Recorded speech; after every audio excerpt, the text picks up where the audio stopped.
Alright, I'm back. Got some water. Ready to begin. Rise-san! Look out! What? Where are we? I see something glimmer in front of me.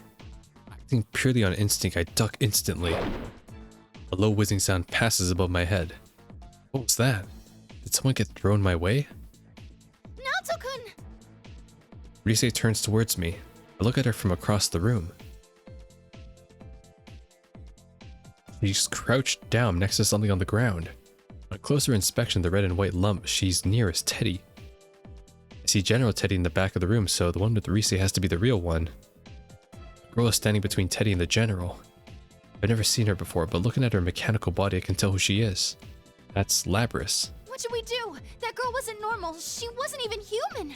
I know it sounds hard to believe, but she's a robot or something. She defeated Teddy and, Calm down. Are you talking about Labris? Though Rise is quite shaken, she still nods. The riddle is solved then. You're not the real Teddy. You're only a shadow taking his form. The shadow of Labris here, to be precise. Aha! No wonder they call you the Detective Prince now, Chan.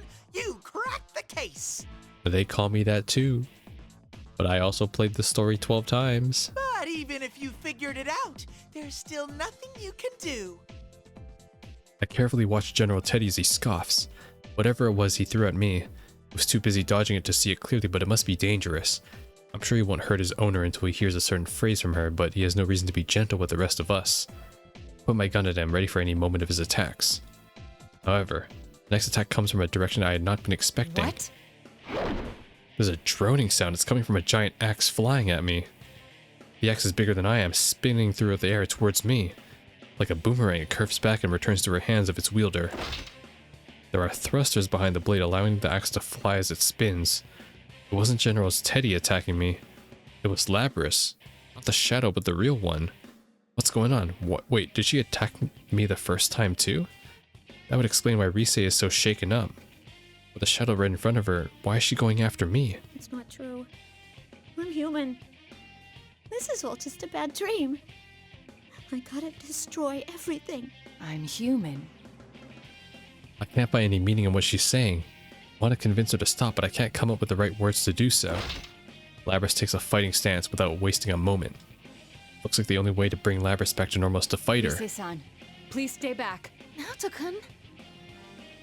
I never really expected to be able to convince her in the first place with the shadow here. I bite the bullet. I will stop her, no matter what.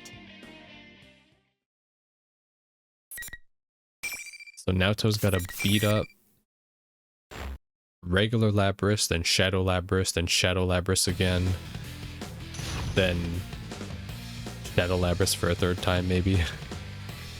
We'll see. Depends on how many rounds there are. Finally. This is what, round 5? Okay, yeah. So the next two are gonna be Labris. There. There. No way. Oh right, I forgot. Naoto plays different. Go! Assault! Okay. It's this, right? To shoot. I forgot, how do you enter crouch position again? Aim. Okay. Assault, man, hit! There we go. That's it. Okay. I misjudged. Persona! Not done. Here I go. Okay. Oh fuck. Give me SP. Initiate! No. Assault! Now is the time! Okay. Go! There you are! Okay. Concentrate! It's done! Rally! Assault! Okay. Alright. Really rough start. But I got it. Aw, she beat you fair and square. You really are useless, Labby-chan. Kind of forgot. Naoto doesn't do that much damage, but she has an aiming mode where the last bullet, and based on your inputs with the D-pad, you can do special stuff with the bullets, like aim them and they ricochet off the corners of the screen, and then the last bullet will always do a bit more damage. After Labris collapses, the shadow looks at her as if she was trash. The whole reason for being is to fight. And you can't even do that. You're not worth a damn. You don't need to exist anymore. The shadow's voice and speech pattern begins to slip away from its impersonation of Teddy. No, that's not it. The fake Teddy's appearance begins to warp as well. Finally, the time has come for it to reveal its true self. Oh god. It's coming. The cutscene. That form that it takes, it's, as I thought, Labris. I am a shadow. The true self. That's my face. Huh. You don't want to remember? Fine. You can die like that. What? She's attacking the owner now? Is it a threat to persuade her? To pressure her? No, this is a shadow we're dealing with after all. There is no knowing what it will do. Stop it! What's this? Why are you protecting her? It's her fault you all had to fight each other, you know. With that, she turns to her other self and looks down at her with disdain in her eyes. You want the everyday boys and girls to experience what you had to go through, right? That's why we're in a school having a fighting tournament? That ain't! My home was a horrible place. They made us fight and kill each other just to collect combat data. It hurts so much, but no one understands. How can I make them see? I know. I'll force friends to fight each other. Maybe then they'll understand. No. I wanna make them understand. That ain't true. That's not what I want. Oh, yeah? Then let me take over from here. I'll destroy everyone who pretends to understand. Just like you did before. Stop! I've had enough! Labris! No! You're not me! No! You said it! You finally said it! The power, I can feel it building!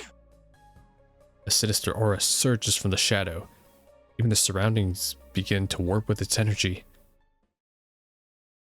Cutscene again already? Damn, we are really making it through this already. It hasn't even been like 10 minutes.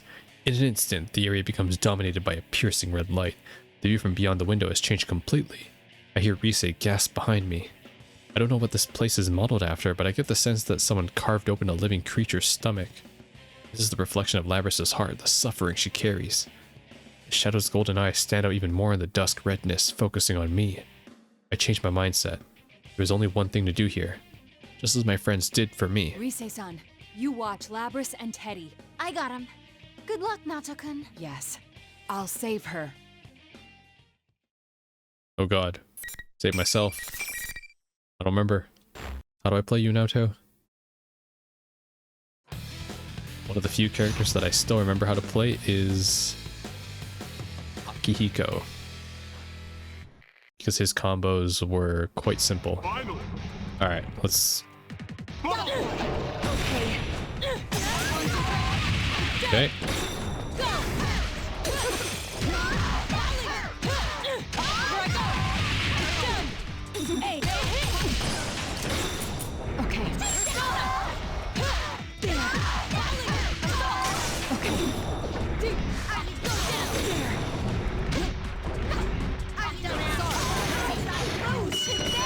Nice. Alright, that was a pretty good round.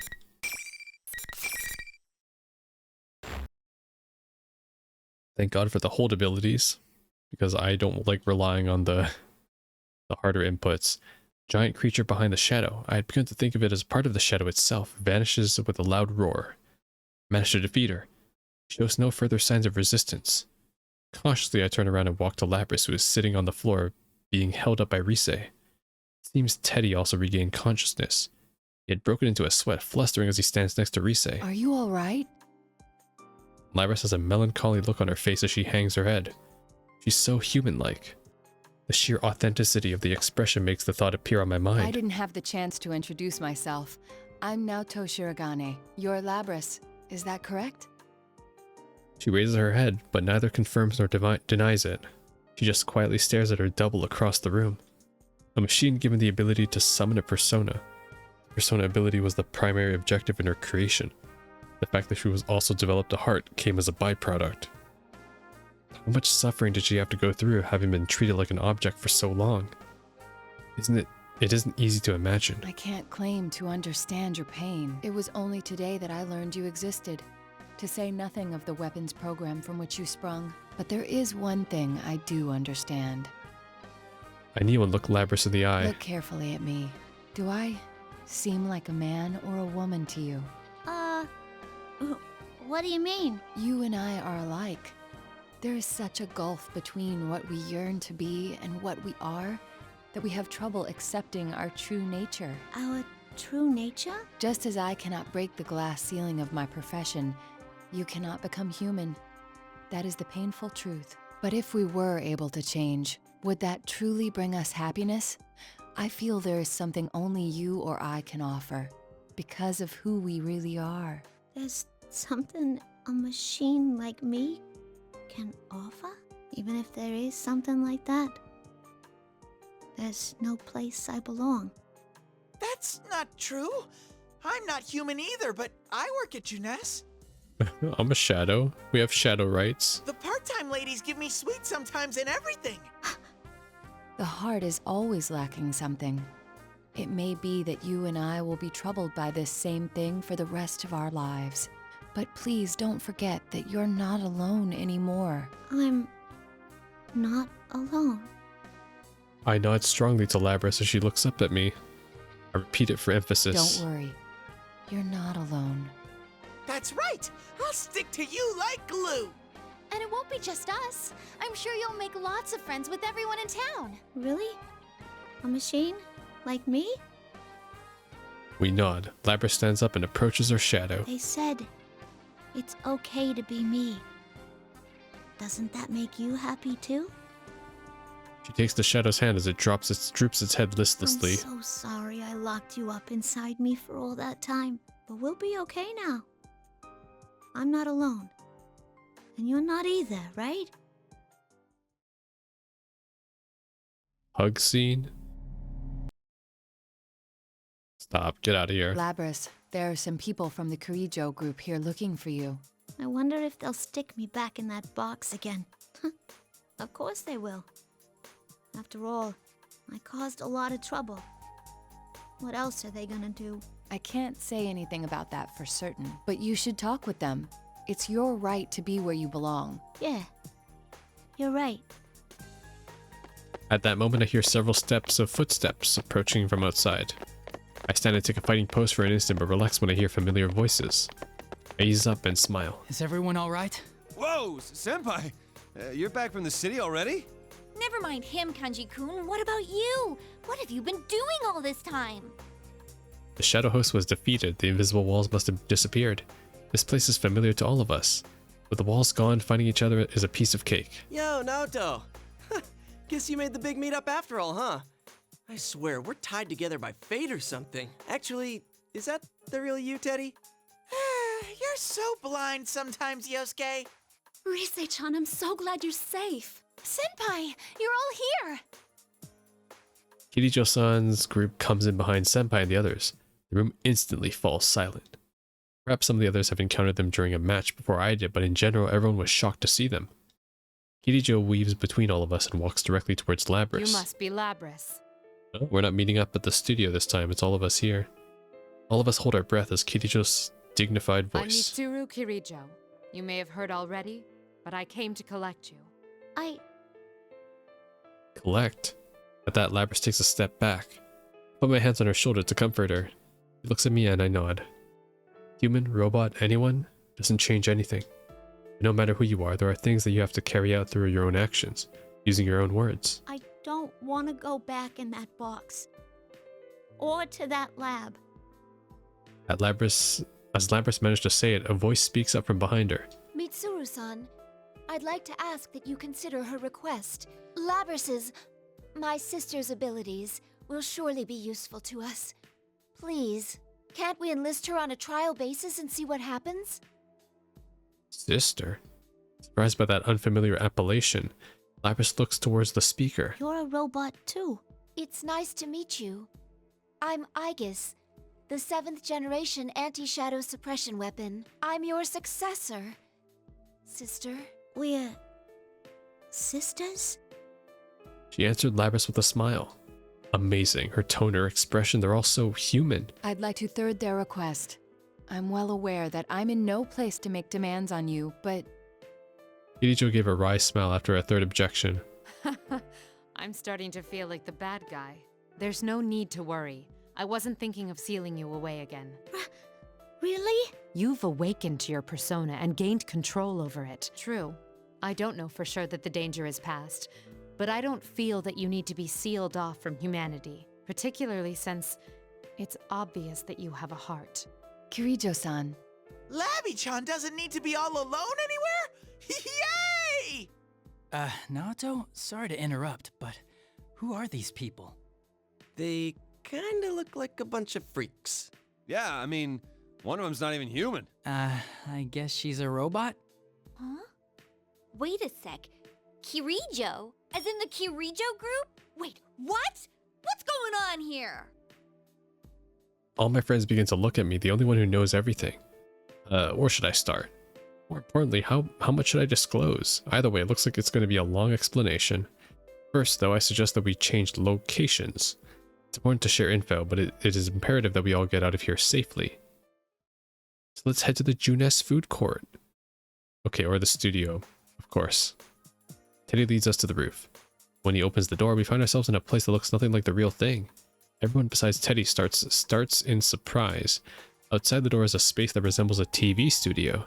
That's right, it's the place where we used as an entrance lobby to the TV world last year. It disappeared once, but it must have reappeared when Labrys entered the world and created the school here. The other world told me that the Midnight Channel aired again. Whoever watched the broadcast must have associated it with last year's airings. That explains why it looks exactly the same. At any rate, it looks like we'll be able to exit here in one piece. As I sigh in relief, Kirijo-san turns to us. I should introduce myself to the rest of you. I am Mitsuru Kirijo. I cannot tell you who I am affiliated with or my position, but I bear all responsibility for Labrys. This case, the whole disturbance was mainly due to us. I'm very sorry for putting you in such danger. Kirijo sums up the sequence of events. Labrys' entry into this world was the cause of it all. She and the others came here after her. How do you know Mitsuru-san, Naoto-kun?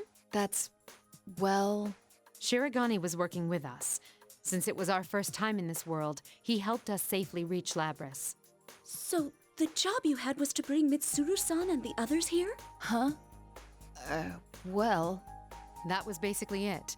I'm sorry, but there are some things he cannot disclose. I ask for your understanding in that regard.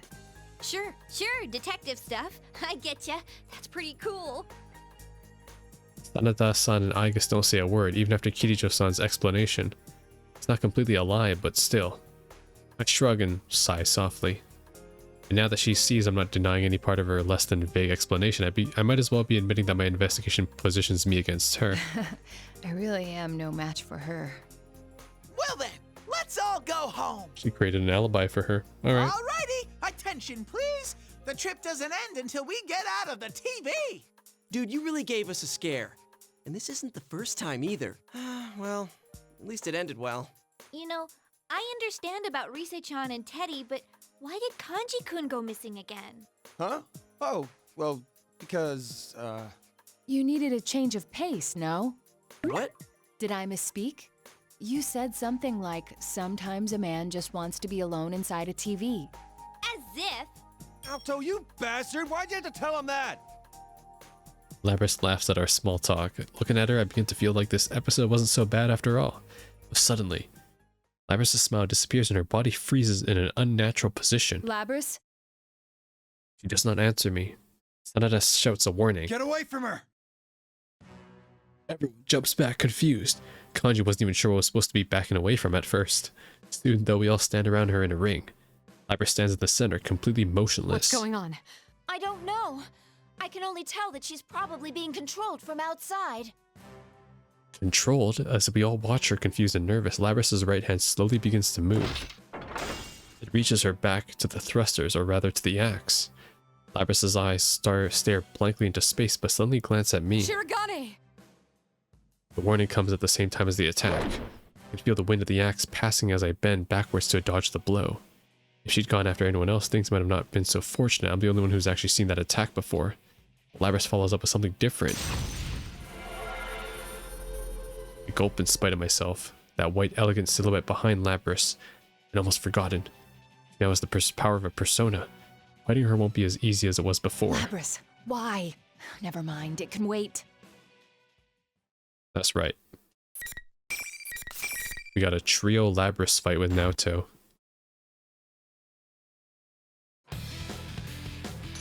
At the end of all these stories, I'm going to be a master at fighting Labrys.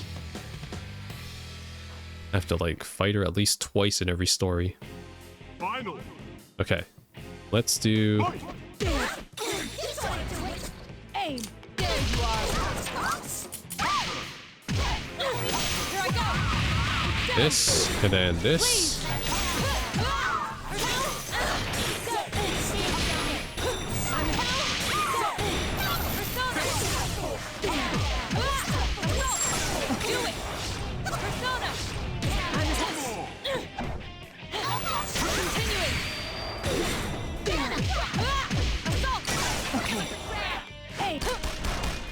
Okay. What? There.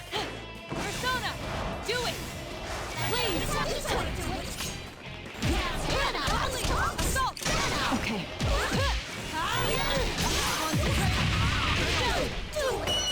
Over. I'm not used to all-out attack not being on right bumper. It's different for Naoto, it's A and X. I emerge victorious, but I don't have enough energy remaining to run up to her. I breathe heavily and look at her. August runs towards Labrys in my place. Sister, are you all right? Suddenly an uncanny voice echoes throughout the studio. Why? To think she'd fall so easily. Everyone glances around trying to find where it came from. Oh, this is playing out differently, okay. I hope that she'd provide more entertainment. What a disappointment. Shadow Naoto? As soon as the sentence is complete, all eyes turn towards me. I cannot blame them. After all, this voice was mine. The darkness in the center of the ring twists and squirms like gel. A face forms on its surface and it hardens into limbs and a human-like body stands up. The thing standing before us was, again, me. No, just something taking my shape.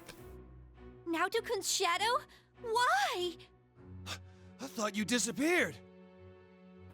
I can't stop myself from being filled with anxiety.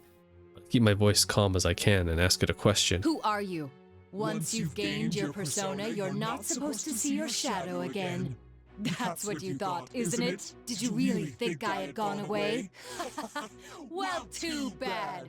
Man cannot let go so easily of his weakness. I'm always with you. No, this can't be happening. My friends become even more disturbed. They certainly have cause to worry. Could the same thing happen to them? Will it? I, however, did not stir. Instead, I suddenly understood what had happened. This thing's objective was clearly to cause us panic. Enough farce. You are not my shadow. I walked towards this copy of me, the real enemy. I know that for two reasons. First, I was able to use my persona in the battle just now. One's persona and shadow are two sides of a coin. If you are my shadow, my persona should have been unusable. Second, you took control of Labrys just now. That's an unusual power far beyond the capabilities of a human like myself. I'm sorry to say you've dug yourself a deeper hole by showing off that ability. With a power like that, you could drive a man to extreme acts, which was the missing piece in this case. You mean the hijacking wasn't just the work of a highly motivated crew? Rather, whoever we're talking to now was... It was Labrys's dark wish that we fight each other. But what if someone knew beforehand that that would happen? Labrys has a heart, but she's also a machine. Unlike humans, her memories can be tampered with. By using Labrys, you thought you could orchestrate the disturbance her shadow would create in this world. Your objective is, as you just said, to gather persona users, have them fight, disrupt their hearts, and steal their personas. That's why you're appearing in the form of my shadow right now, to confuse me. I never thought about that, right. Gather a bunch of persona users, make them fight each other and weaken them, and then have Labrys steal their personas. Huh. That was the true goal.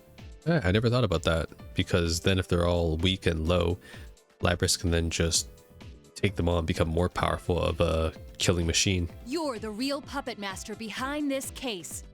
Who is it though? I'm surprised. Very insightful of you, Naoto Shirogane. Quite impressive work. I didn't expect you to fight back this fiercely. Sadly, it seems things won't be going according to plan this time. But I'll make use of what tools I have to the very end. This is my last chance. No, more like a marvelous entertainment. Now stand, my puppet. Labrys staggers to her feet. There's no doubt now, this is the person controlling Labrys, and she has yet to break free from that spell. Poor thing. It's all worn out because of you. It shouldn't have much strength left to fight, but unless you destroy it, it will keep rising up and attacking you all. What will you do? Labrys pointed her axe at me for the third time. Rather than caution, I feel sympathy. The forced killing of comrades against their one's will. I see now. This is Danganronpa.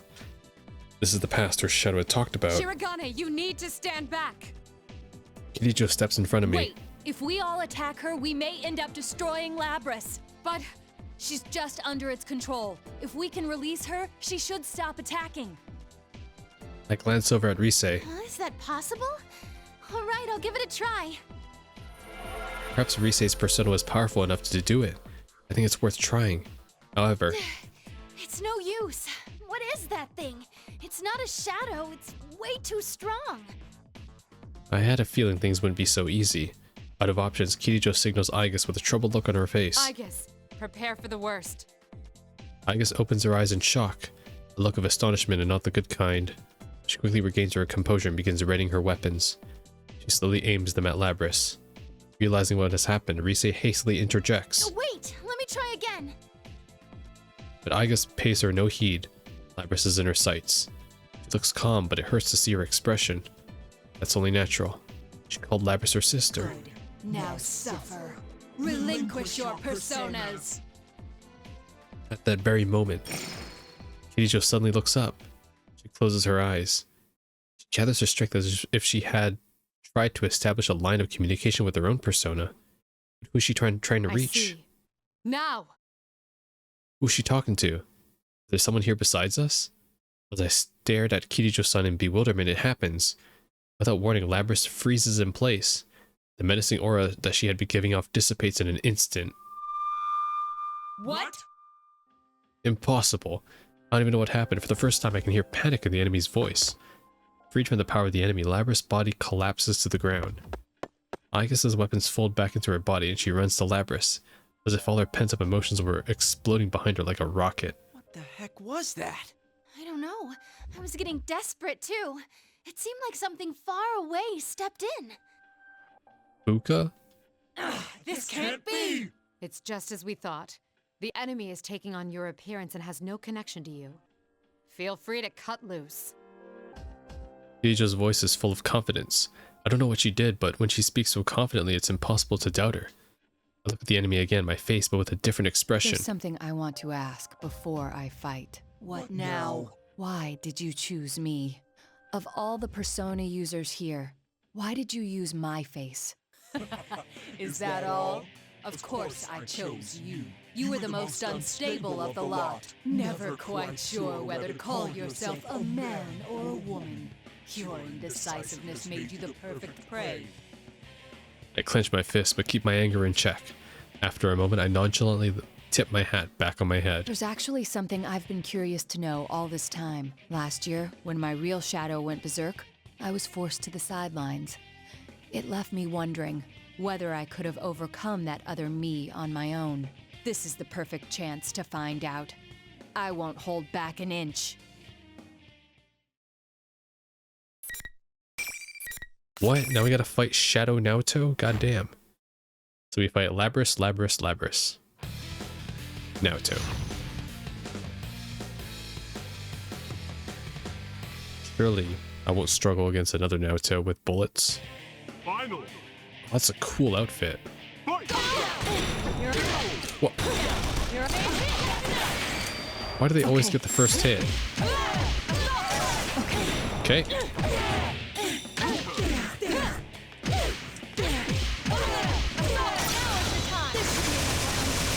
All right.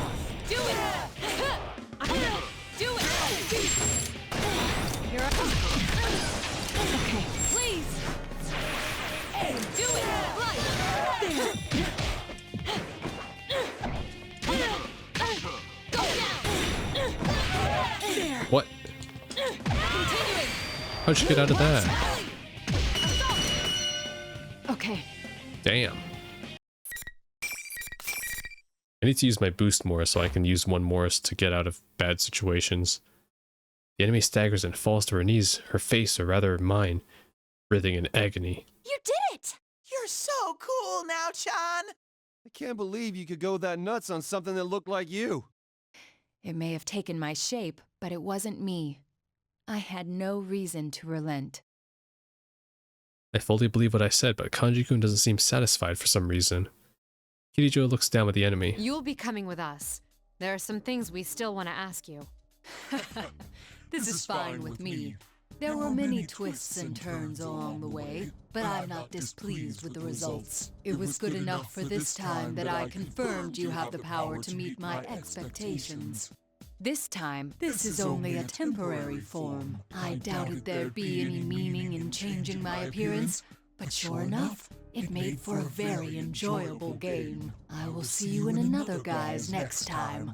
Just wait until then.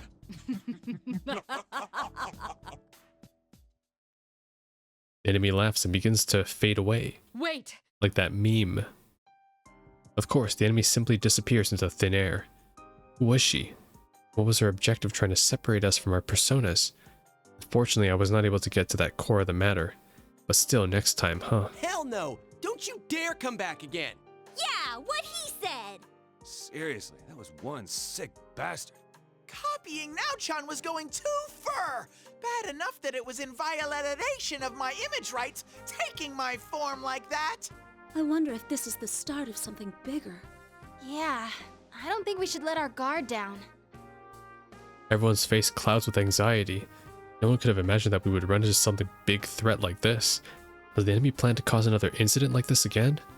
Are we gonna get more humiliating catchphrases? Killjoy Detective. Am I really that bad?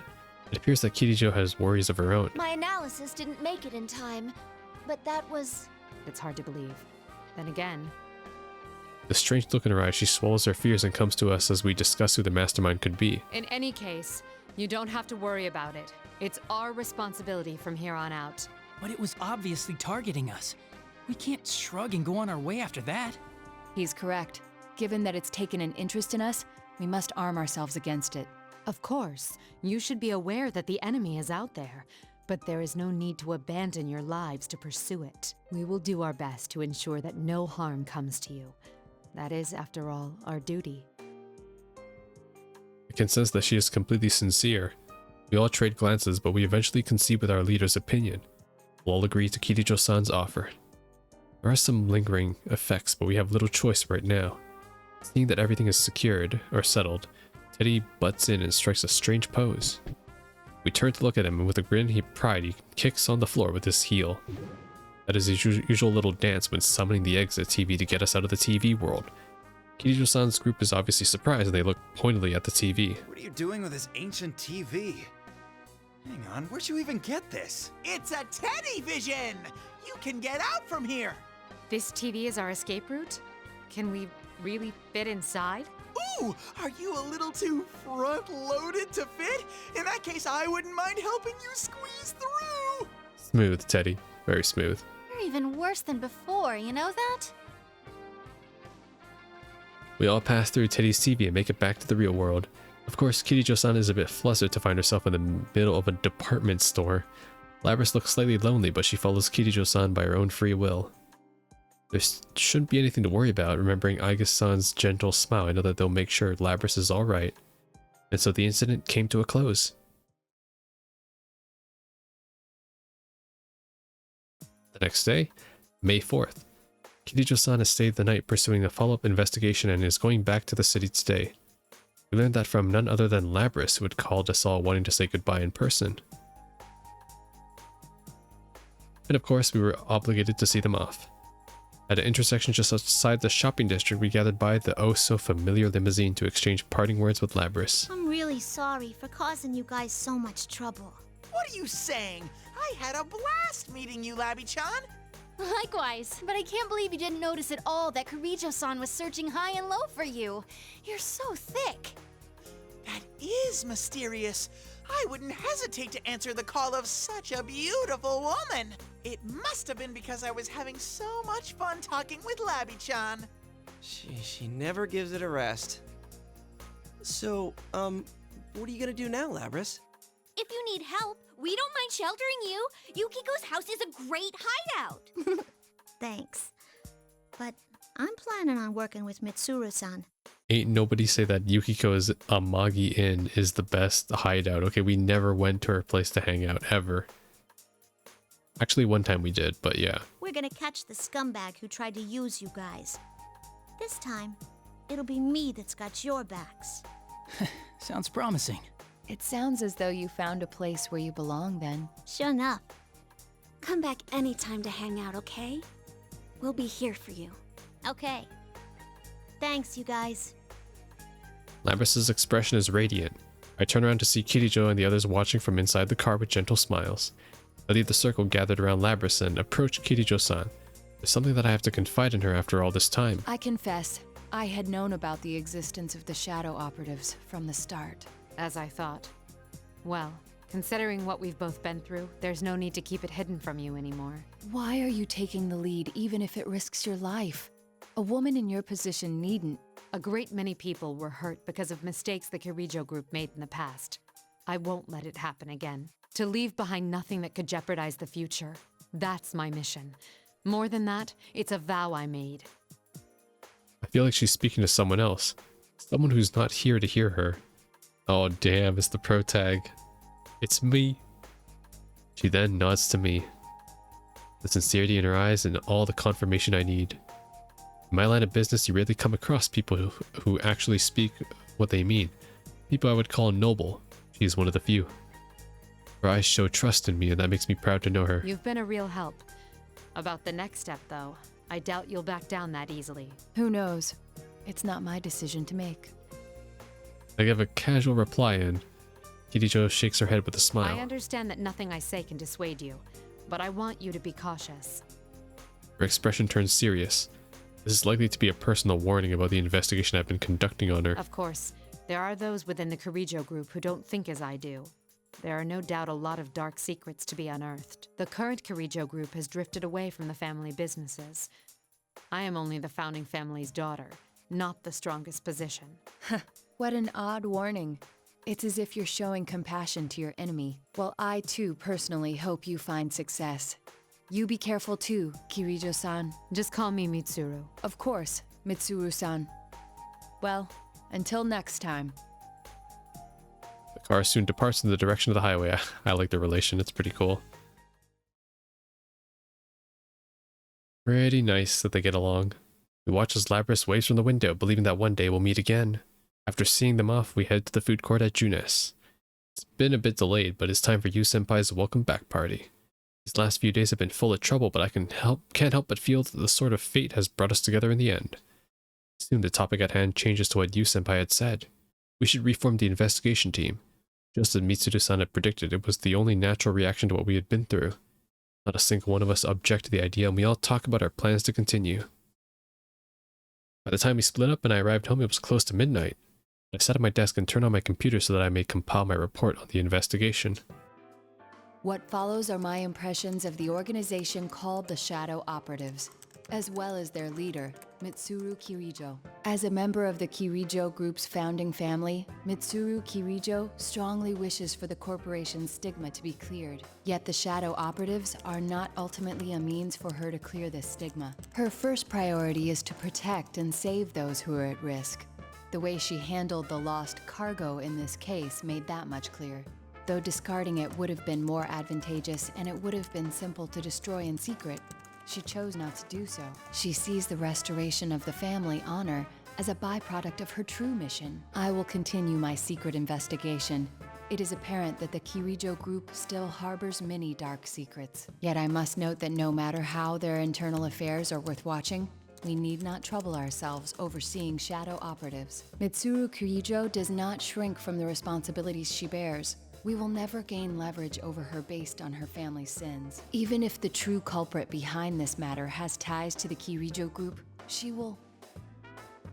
I stopped typing and deleted the last sentence. No, this report is no place for conjecture. I suspect this is only the beginning. End of Naoto. So in the end, I guess Naoto's gonna be reporting back to the secret police that hired her. Alright. And now we get to see Mitsuru's side now. Perfect. Continue from cliffhanger. Why are there two of her? Why are there? I am a shadow. The true self. It's kind of hard sometimes keeping up with all these resume from cliffhanger because there's slight differences in the announcement room scenes. It's Miss President's shadow. I'm taking the real one with me. I'll never let you catch me. Labrys's double gives me a glare of pure malice before carrying off the original and fleeing the scene. I almost chase after her without thinking, but I stop myself and reconsider. The second Labrys, who was she? This completely unexpected situation has me off guard. I can't decide how to proceed. What is she? You seem to know. First, tell me something. Why was she in so much pain? What's all this about Labrys and weapons? I'm sorry, but that's classified. It's not for civilian ears. Then I won't tell you anything about her. If you want to know what I know, you have to tell me what you know first. That may have sounded too much like I don't care if she's in pain. It would be unreasonable to demand that she tells me everything she knows without offering something in return. She's already seen Labrys's true form, so I give a small sigh. Well, I suppose you're involved now. All right, her official name is 5th Generation Anti-Shadow Suppression Weapon, codenamed Labrys. She is an android weapon created by the Kirijo group years ago. In order to use persona abilities, she was given a heart. What? Android? First she's a machine, then she's a robot, now she's a Samsung? Smart fridge? Just like Aegis? Smart toaster? She's a machine? Fujikawa's shocked expression conveys her thoughts as perfectly as if she'd spoken aloud. We couldn't let her run free. Just look at the trouble she's caused. We came to retrieve her and minimize any damages. I hold back no details in telling her the cruel experiment she must have underwent during her development. Fujikawa takes it all in and quietly sighs. So when she said she didn't want to remember, that's what that was about. Hey, why didn't you listen to what she was trying to say? She said that she didn't want to remember, but you kept pushing your demands on her and making her feel bad. That's... I pause, considering her accusation. She may be right. Indeed, I was so desperate to put an end to this case that I didn't listen to what Labrys had to say. You gave her a heart because you needed her to have one, and then kept treating her like that. No wonder she's in pain. Tears stream from the girl's eyes. As angry as she is, she's crying for Labrys. Even after seeing her true mechanical form and learning that she's a weapon, Fujikawa has nothing but compassion for her. Why are you siding with Labrys so much? I heard her voice a few times. It sounded like it was from her past. She said she was forced to fight when she didn't want to, that she was hurt and afraid. I see. Fujikawa had also heard the voice just as I did when she used her persona. She slowly tells me about what happened last year, the reason why she came to Inaba. Due to her career as an idol, she was cut off from those who knew her for who she was, leaving her isolated. But just when she had lost faith in everything, she met people who believed in her, saving her life. Someone to believe in, huh? Hearing that brought up again is a sore point for me. She's Miss President's shadow. Fujikawa tells me the details that she previously said that she wouldn't reveal. Fujikawa. The repressed desires you don't want to admit? Here, they take on a life of their own. So that's why. Then what's her ultimate goal? Why did she take Labrys? Shadows, they try to become real. It confronts the original with weaknesses to make them deny that the shadow's part of them. Also, it can take their place. I see. Then there's no time to lose. Do you think you can save her? A shadow doesn't disappear until the original person accepts it. That's why I must believe in her and support her. Even if it's left unsaid, I still understand what her desire. I share it. Fujikawa, let me amend my earlier statement. I didn't come here just to minimize the damage. I came to save everyone. Will you trust me on that? She looks into my eyes, and after wiping her face with a handkerchief, she nods slightly. Make sure you listen to what Labrys wants to say this time, okay? I fully intend to. She smiles in embarrassment. She apologizes to me for taking such a spiteful tone. I can tell she's being honest and sincere. promises to cooperate as much as possible for Labrys' sake. I decide to have her contact her friends and pass on a simple explanation of the situation. She agrees and adds that she'll try to contact Akihiko and Aigus as well. She seems to have already grasped how our safeguards against detection by personas work. Speaking with you made me understand something important. Thank you for that. It must be that smile of yours that catches your audience's heartstrings. Promise me then. Make sure you come back with her. Spurred on by her words, I begin running to where I detect Labrys ought to be. Though I don't yet have a plan to save her.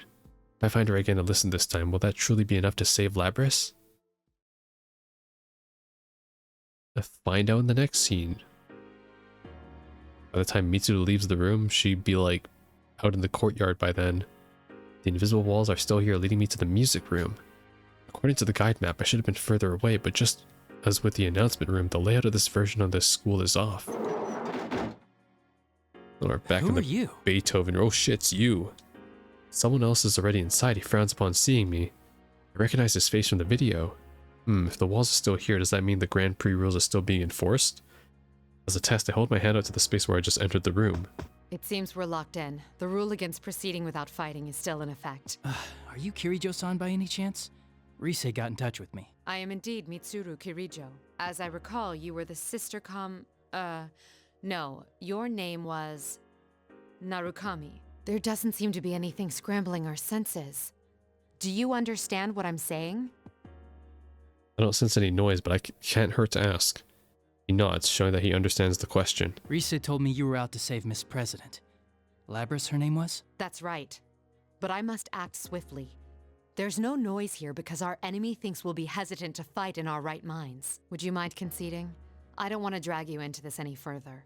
I understand, but I can't do it like that. Narukami gives a wry smile before his expression flattens again. If the rules are still in effect, my friends are still trapped. They still need someone to rescue them. I fought battles I didn't want and taken on a lot of responsibilities, which includes saving Labrys, of course. It's not that I don't believe you, but I don't think it's right to simply hand the burden over to someone I just met. I see. Sorry, this must be frustrating to you. No, don't misunderstand me. I have no objections. I admire your willingness. With the final battle awaiting ahead, perhaps it's best that the stronger of us two should be the one to proceed. The atmosphere in the area changes. Narukami senses it as well and readies his weapon. It's strange, but he reminds me of someone. Although his fighting stance, physique, and features are completely different, he still reminds me of the one who saved us in the entire world. Oh shit! Yeah, because they're both pro tags. I like the look in your eyes. I will test your resolve with my sword. Canonically, though, you would wipe the floor with Mitsuru. Let's just be honest here. You got the World Arcana versus the Empress. No shot. Okay, if I recall correctly, Mitsuru has a really nice moveset, but it's been a while. Okay.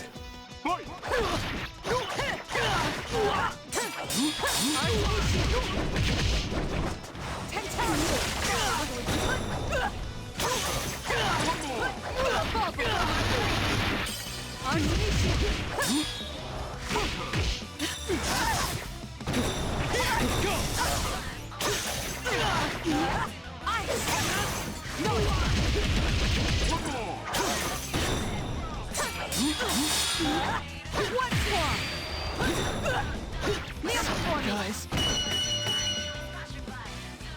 Not bad, damn. CPU gets one combo on me though, and I'm half health. Damn. I've won. I will move on. I held out my hand to Narukami, who would collapse on the floor, and help him up. Fortunately, I won the match, although in fighting these people, I've come to see them in a new light. But first, I have something to ask you. In this world, to encounter another leads to an immediate win or loss situation. That's why I had intended to limit my interactions with others. All I felt regarding those students was regret for dragging them into this mess. But in order to be sure I can save Labrys, I feel that I'll need their help. As they have more experience with this world, they're most likely closer to settling this. You said that you want to save Labrys too, but you barely know her. She isn't human and has been through things that aren't easy to understand. What were you going to do for her when you found her? Nadekami quietly closes his eyes before answering. Nothing in particular, but I could have stood at her side at the very least. At her side. A number of things draw on me with his words. Though I had resolved to fight by myself, I wasn't truly alone. I had family and close allies, all who supported me. But Labrys was alone. She fought against the same units who shared her fate, and after escaping into this world, she had no one. I see. I understand now. He politely underlined something important I had overlooked. He's not the first to show me a new perspective like this. This warm sensation that spreads within me. I understand now, that's why Nadekami reminded me of him. You really do remind me of an old friend. I do? Yes. Though he's more than just a friend. I owe my life to him. Okay, well, male MC canonical in P3. Rest in peace, FemC. I attempt to contact Kujikawa again, but while she responds, I give her another request. She eagerly agrees, and Nadekami, who's listening in, nods in satisfaction. Well then, I'll be going now. To save Labrys. Okay. There is no hesitation now. I have seen what must be done. I must go forth to keep my promise with them. Labrys will be saved, I'm certain of that now.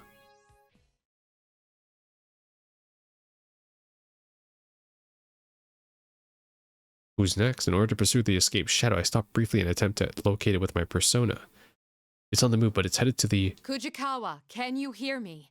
The shadow is headed to the announcement room again. I've already picked up on her and got out. Also, I've managed to reach your friends. I was just talking to someone named Aegis. Kujikawa said she never tried to connect multiple people at once, but with a little practice she'd picked up the knack. Her persona support skills are advanced indeed. In contrast to my own inability to contact my friends against this noise, without linking my persona to the communicator, she easily located Akihiko and Aegis. Really, she's quite talented. Aegis, can you hear me? I need you to keep Kujikawa safe. Understood. The shadow's presence is nearby. I retrace my steps to the announcement room and throw open the door. I'm ready to end this. My, you've come. Sorry, but you're too late. You really helped me out, though. You were pretty hard on this girl, weren't you? I... The expression drains from Labrys' face as she mutters to herself with self-reproach.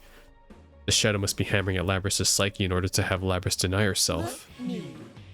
We've got a guest. This human's here to take us back. She'll never understand how we feel. A typical human. Stop! Don't say any more! Labrys. Oh, it's a still. I step between Labrys and her shadow and draw my weapon. The shadow looks at me and her face bulges over with hatred. What's this all about? Oh, of course. It would be a problem if she were destroyed while you were retrieving her, huh? Retrieve? No. This has got nothing to do with me! How long are you gonna lie to yourself? You want the everyday Oh, boys whoops. and girls to experience There was so much of a what you had to go pause. through. Right? That's why we're in a school, having a fighting tournament. You want to see close friends fight for their lives against each other. Because if they do that, then they might understand. You want to make them understand. That ain't true! But it didn't work. Kirijo marched in here and spoiled your fun. It's all right, though. You don't have to worry about that anymore. I'll take care of everything from here. I'll destroy anyone who doesn't understand you and comes to get in your way. Just like you once did. No! No! That ain't what I want! You're... Don't say it. The shadow smirk widens at Labrys' protest. You're not me! Labrys' rejection seems to have crossed some line. I can sense the shadow power rising dramatically in response to her words. That's right. I'm myself. I'm free. Even if I'm a misunderstood machine. I'll escape from all this. Oh, I wonder what's coming. Someone tell me. With the anime characters Gone going berserk. insane. But there should still be time. I'll make you settle down. I support Labrys, who slumped over, and make my intentions plain. What's with you, you hypocrite? The way you've been acting pisses me off. How can you be so kind to her? No matter what you do, it won't erase your sins. Fine. Since you're a Kirijo, why not tell you exactly what your family did to me? What they made me do? The shadow thrust her weapon towards me as if sentencing me to judgment. Judgment mentioned. Remember those spectating students? What did you think those human-shaped silhouettes were? For a moment, her unexpected shift in topics catches me off guard. Those were shadows, too. Shadows of the prototypes you made her destroy. When they were destroyed, their information was transferred to the victor. What's left of their hearts remains deep inside Labris. That's right. They all have a soul.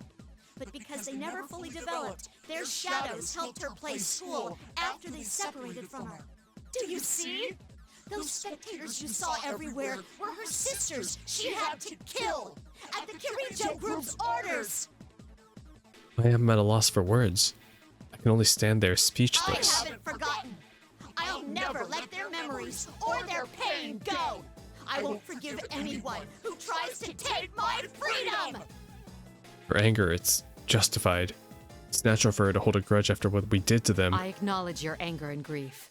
Setting things right here is my way of atoning. This fight will release you from your curse once and for all. By killing you. Do it.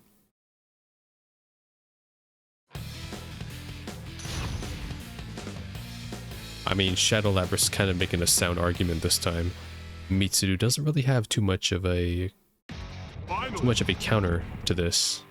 But it doesn't matter, because as long as I win, easy. Do this. Alright.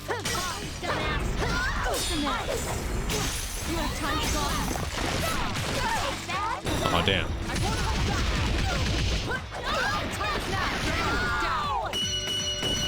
Nice. Victory. After a fierce battle, the shadow finally falls silent and stops resisting entirely. I go to elevate Labris to help bring her around. When she regains consciousness, she looks at me with sorrow and resignation. Am I gonna be alone again? What am I saying? Of course I am. After all I've done? No. No one will lock you away ever again. Huh?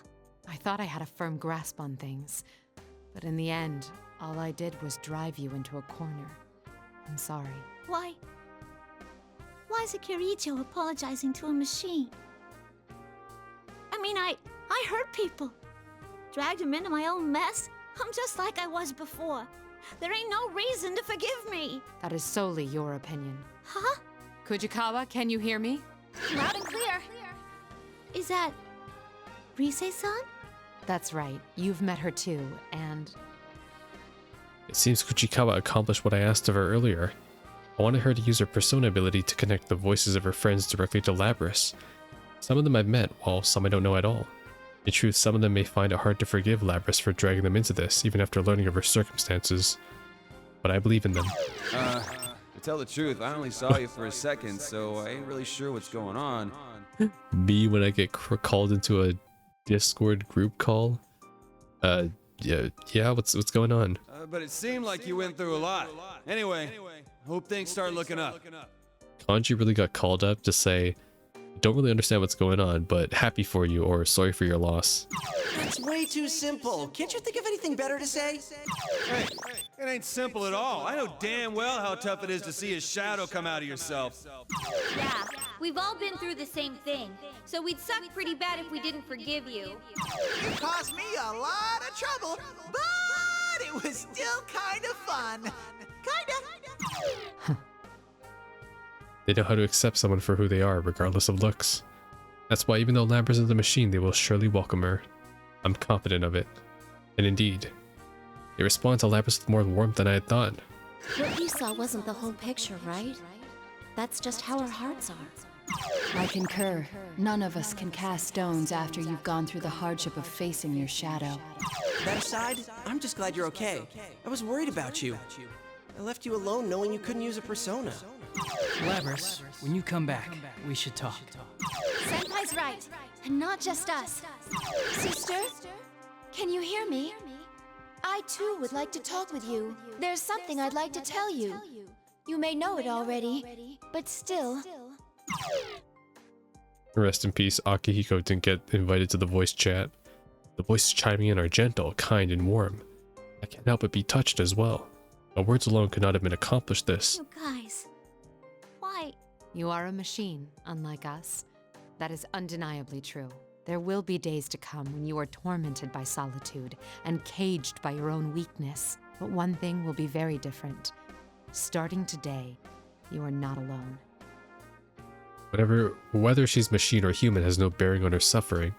To be crushed under the weight of despair, with seemingly no end to the pain, feeling that no one cannot go any longer.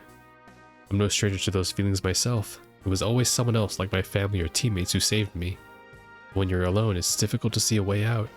You can't find it unless someone else shows you. That's when you learn the extraordinary power derived from one's relation. Companionship is the greatest guide. In my mission here, I've come to be reminded of that. We hope to become that guide for you as well. If you're not alone, you can stand to face the most painful of truths. Face the truth. Iris's gaze turns towards her own shadow. There's no more fear in her eye. She understands now. I see. I get it now.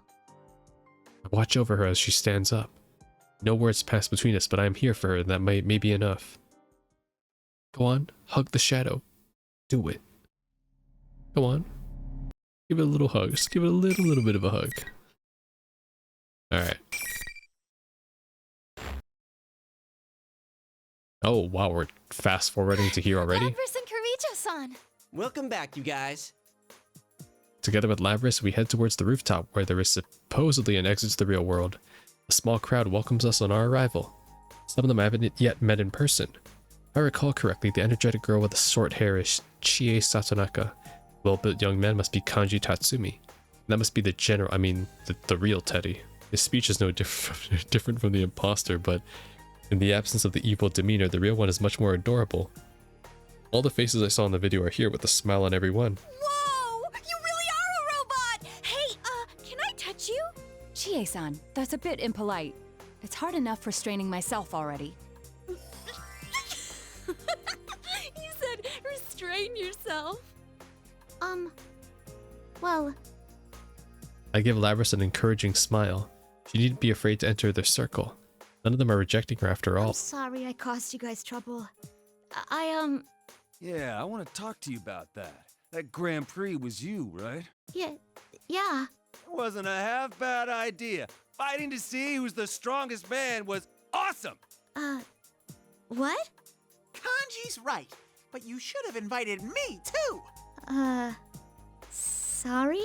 I won't forgive you until you say, I really like you, you big bear of a man. All sexy like that! Guys, stop making it even worse. Sorry we're starting off like this. In any case, I'm really glad you're all right. I got you to thank for that.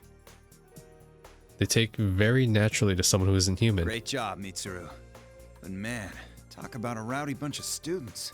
Still, they are kind. I look at Lapras surrounded by new friends. I wish I could join them, but part of me would rather watch over them for now. There are things I still need to consider. Is something the matter? I'm not good at relying on others. My responsibilities are so heavy that I don't even think of trusting others with them. I've been told it before, but it never gets easy. Why not think of things more simply? When something cannot be accomplished alone, there is no other choice but to trust in others to help. Good or bad, it is inevitable. Then why not accept it and move forward? You aren't alone either, after all.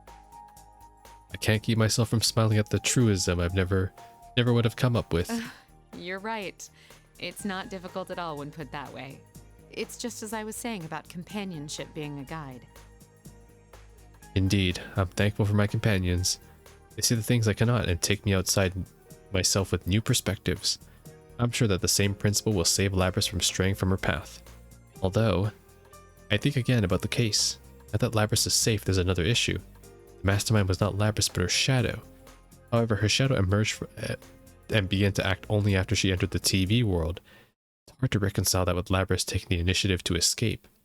Come to think of it, there's something else that can't be explained if we assumed Labrys was behind everything. Was Labrys truly the mastermind here? Huh? What are you getting at? Why did Labrys choose them? Where did Labrys learn of them?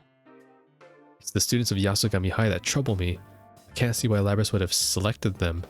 I thought they might have sensed the changes Labrys caused in this world on their own, but no. The video that brought them here, that called them by name. Not to mention that the shadow took the appearance of General Teddy from the start. Neither would be possible unless she had identified them beforehand. Even we didn't know about them or about this world inside the TV. How did Labrys discover all this? Yeah, I can't explain it either. And I still have my doubts regarding the hijackers' mental state. Their memories were so muddled that they couldn't even explain themselves. Do Labrys' abilities extend that far? The more I think about it, the more questions arise. It must be some larger plan at work here after all. Well, the fastest way to find out is to just ask her. Hey, Labrys! Akihiko. Akihiko's loud voice catches not only Labrys' attention, but the high schoolers as well. I had hoped to keep them away from this since they were innocent bystanders. Akihiko seems not to notice my irritated glare. When did you wake up? How did you find out about the TV world? About this place? Oh no, here it comes. Akihiko, quick. Tiger dropper. Labrys abruptly stops moving just before starting to convulse and taking a leap backwards. It happened so suddenly that even the students standing some distance away raised their voices in alarm. Labrys! Get back! As soon as Akihiko cries out, Igus runs towards the students to protect them. I keep careful eye on Labrys, whose face has gone blank, and put some distance between us. My fears have been realized. Labrys reaches out on the axe on her back and swings it. Is she malfunctioning? No! Someone's hijacked her! What? If we're all here, the shadow's defeated, and someone is still hijacking her, then... I know you're there. Who are you? Show yourself. I expected a response, but the source of my answer came as a shock. Show myself? How cold. You treat me as if I were a stranger. Okay, so it's a shadow version of Mitsuru. Got it. That voice. So it's gonna be like, it's gonna play out like Naoto. A pool of darkness emerges from one of the nearby shadows, forming... No way! Kirijo-san's shadow?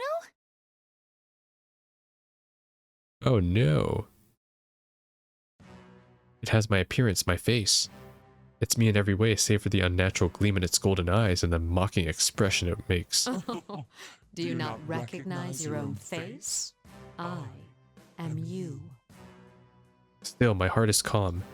In fact, her appearance may be giving me more clues as to the enemy's intention. You seem to have a penchant for deception. Unfortunately, I already know that you're the mastermind here. You were after Persona users from the start. That's why you chose this school and tampered with Labrys' memories. And you just demonstrated how you controlled those hijackers. Very good.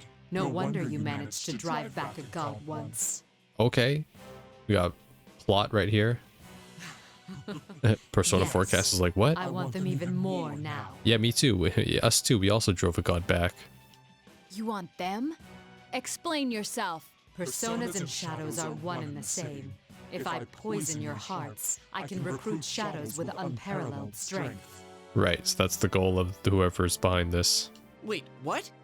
You mean turn our personas back to shadows? Oh, I think I know what the goal is here. Because their goal is to basically turn the P-Force cast personas back into shadows and then make those shadows super strong so they can make like a new, you know, like the 12 shadows in P3, right? Make them the new Arcana shadows. And then, I don't know, maybe have Nyx come back. That'd be pretty cool. Is frail. Its weaknesses are never fully vanquished. Given the opportunity, it can betray you and return to darkness. This one's desire to make people suffer was perfectly suited for such a plan. Plan? You caused all this to gather strong shadows? Who are you? Sadly, it seems things won't be going according to plan this time. But I'll make use of what tools I have to the very end. This is my last chance. No, more like a marvelous entertainment. Stand, my puppet. The shadow ignores my taunts and raises its right hand towards Labrys, still collapsed on the ground. Labrys reacts to the gesture by rising up. Like a puppet, no will of its own. You bastard! This form is exhausted from constant battle and will be useless as an asset. But unless you destroy it, it will keep rising up and attacking you all. What will you do?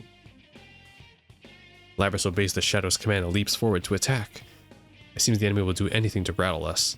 I understood that, but understanding it and forgiving it are two different things. We'll just knock her out one more time. No, don't attack her. Further damage to Labras could put her in danger. But, come on! She's all over us! Oh, she is dead. May you suffer and curse your fate. Relinquish your personas. At that moment, I hear a voice whisper in my mind. Huh? I stop in spite of myself. I know this voice well. Relief washes over me to hear it. This match will end in our victory. I call to everyone assembled. Oh, it's probably Fuuka. If it's not Rise, it has to be Fuuka. Don't listen. Everyone, concentrate on avoiding her attacks. But we can't do that forever. Just try and hang in there. Trust me. I trust in you.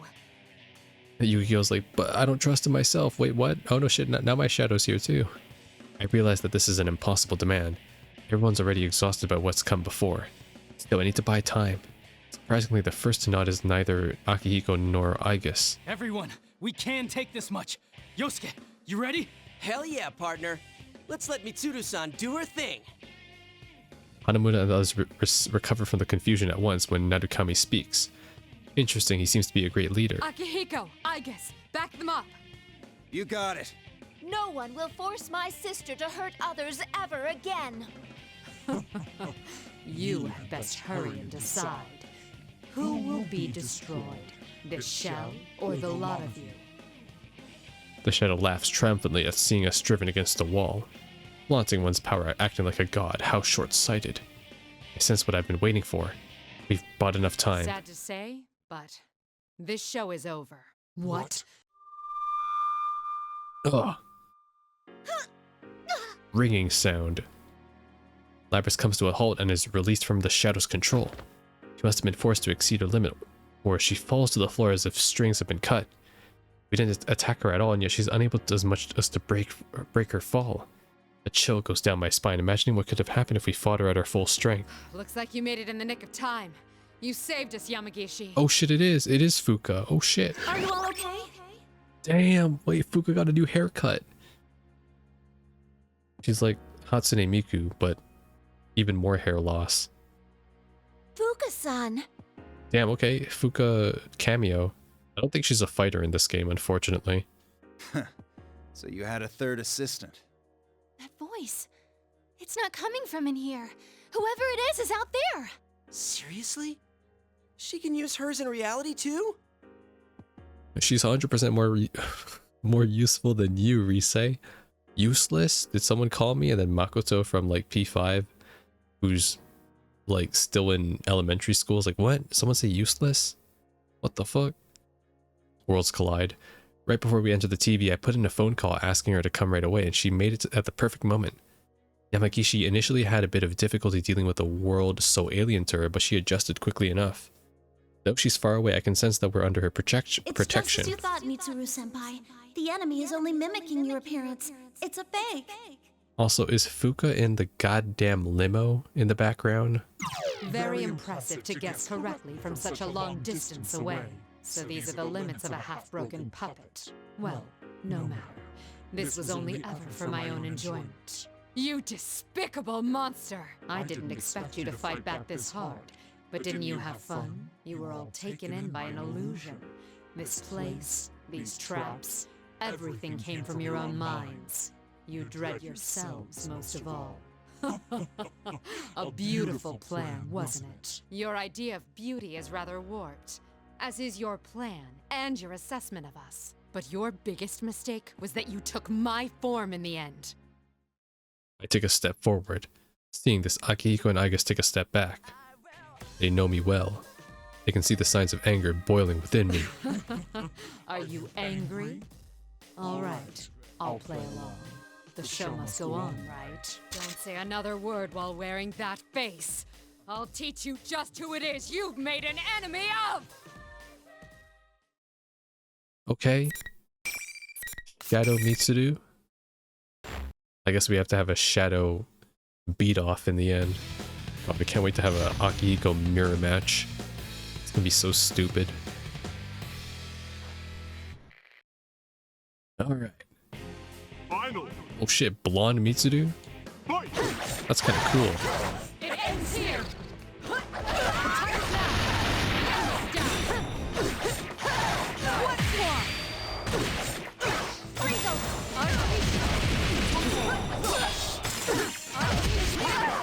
No. Okay. What? On guard.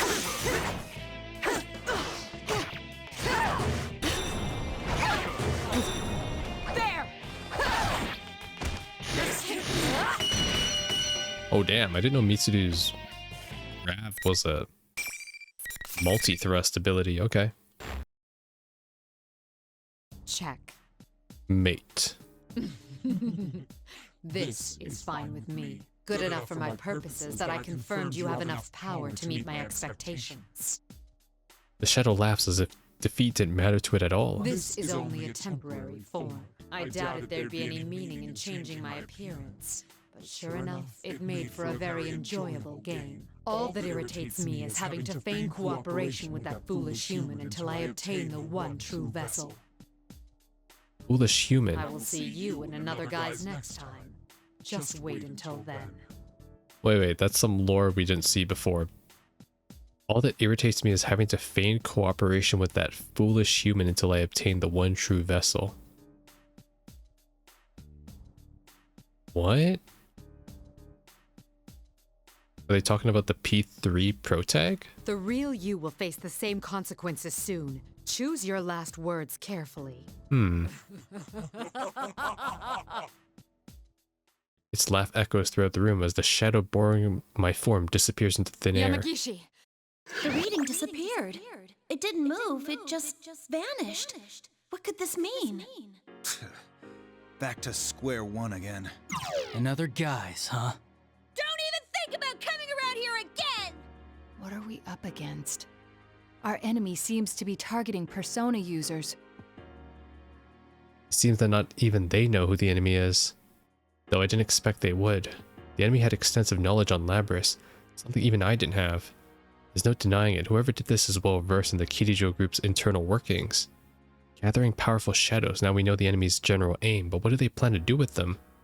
None of that matters at the moment, I suppose. I signal to Akihiko. He catches it and turns towards the students. Don't worry about it. We'll handle things from here. Wait, but it kinda said it was still after us. Of course, you should be aware that the enemy is out there. Akihiko only means that there is no need to abandon your lives to pursue it. We will do our best to ensure that no harm comes to you. That is, after all, our duty. But I didn't expect them to like my answer. The reason I started the Shadow Operatives was to protect people from these things. The students, they're still young. Granting my permission would only mean them becoming more inexorably involved. We should be the ones to take responsibility. Guys, let's leave this to them. You can... are you serious? They're right that we need to go back for now. We're all at our limit. When Narukami signals to him, Hanamura's complaints fall suspiciously. That hardly fooled anyone. Either they take me for an imbecile, or I think it won't matter if I do catch on. I suppose I can live with it. If they are that determined, I can hardly dissuade them. We'll have to take care of everything before they can involve themselves, that's all. Teddy jumps around, his footsteps sounding highly unnatural to catch our attention. Alrighty, attention please! The trip doesn't end until we get out of the TV!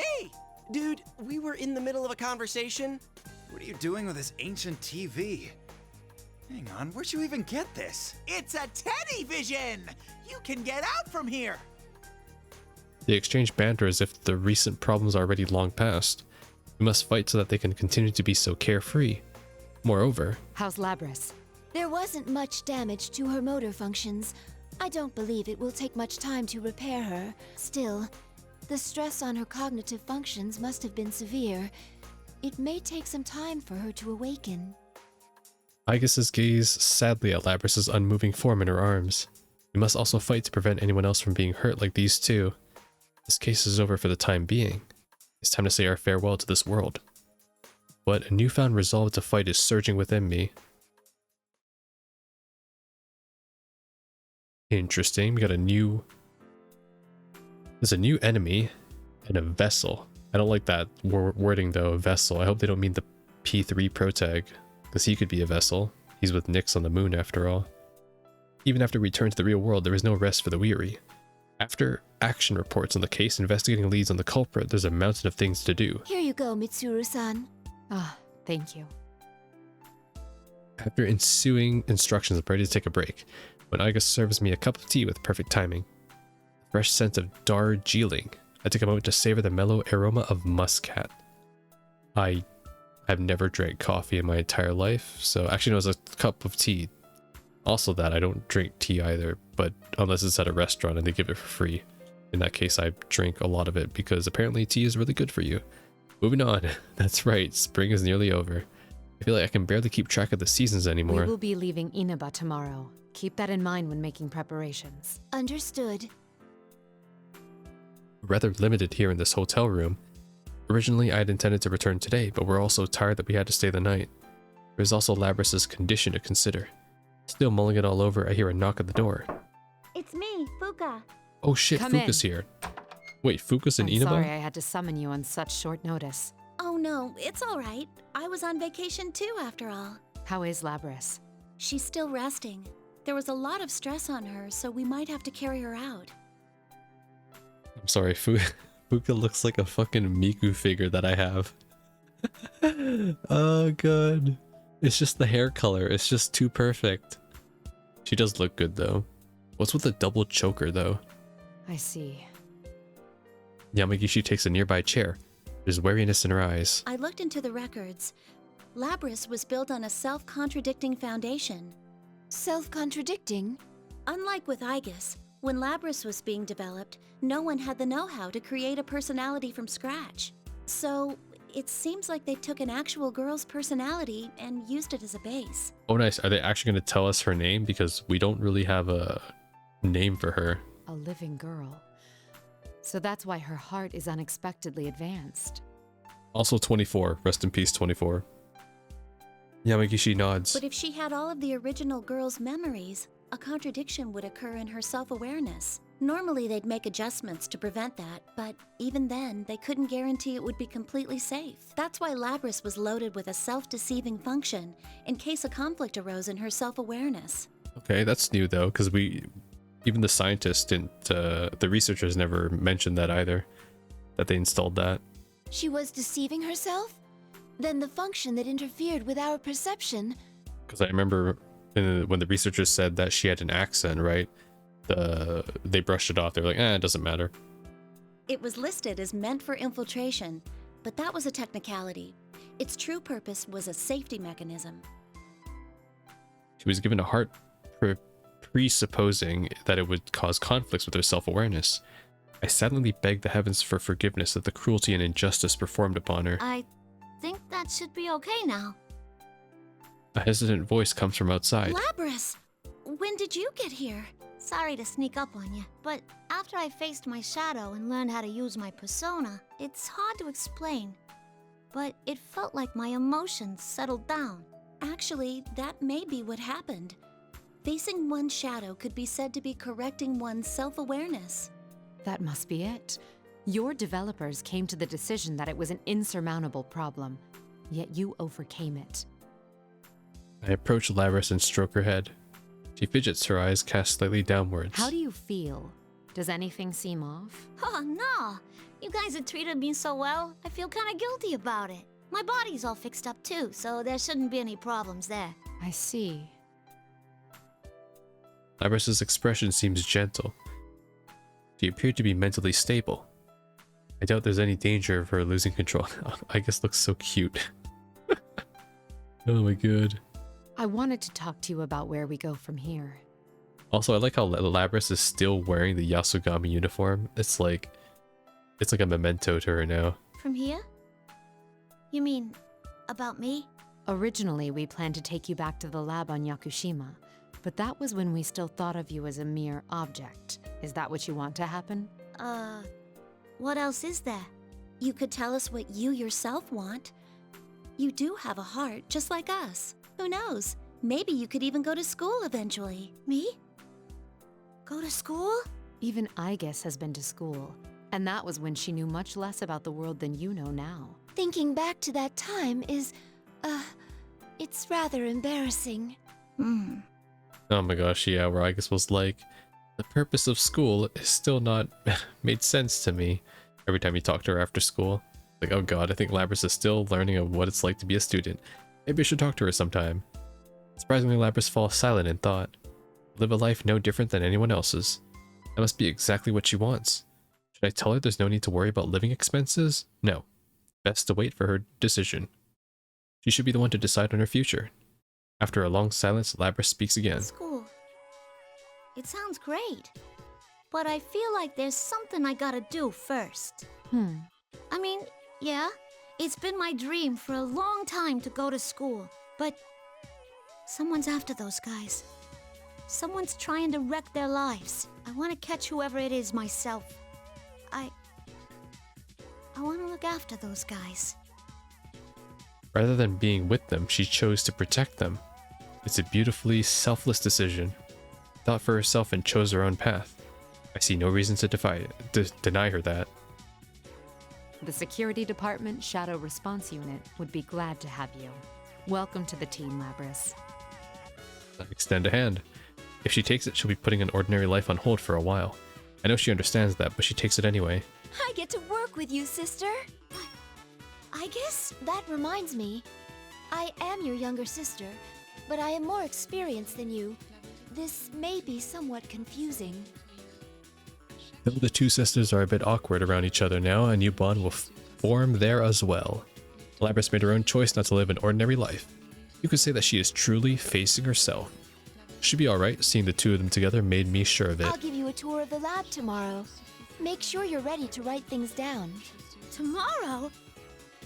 We're leaving Inaba already? I haven't even said goodbye.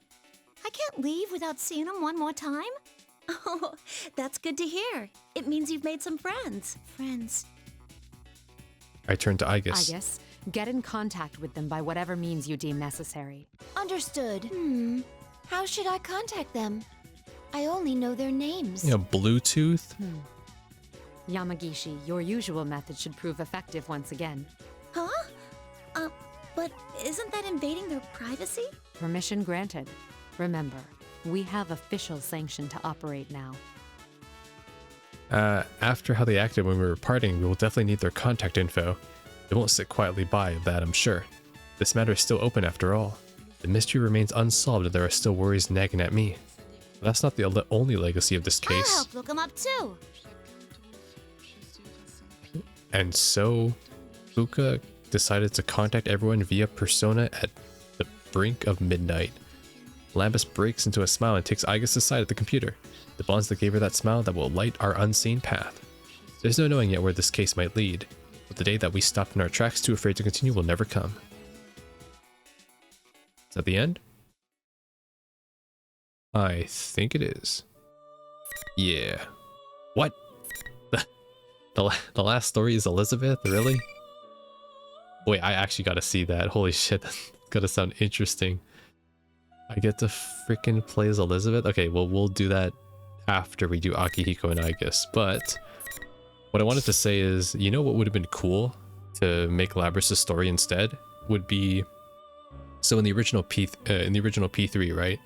There's a part where when you face I think it's the Chariot and the Justice Arcana, you go to an abandoned military base that's like on the outskirts of Tatsumi Port Island.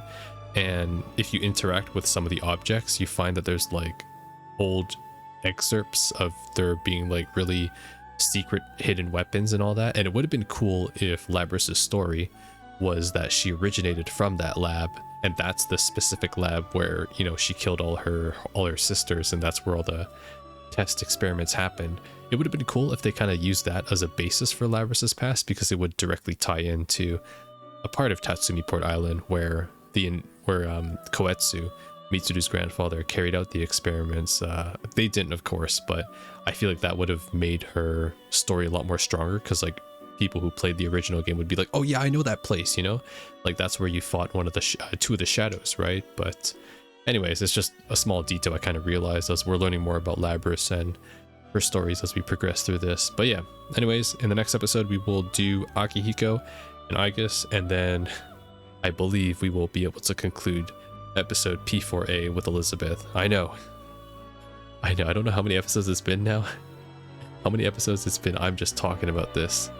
But trust me, we're getting through it, and I feel like playing all these different perspectives will give me a better understanding when we get to episode P4, because that's when things get pretty damn linear. So I'll see you then. I'm gonna grab some more water too.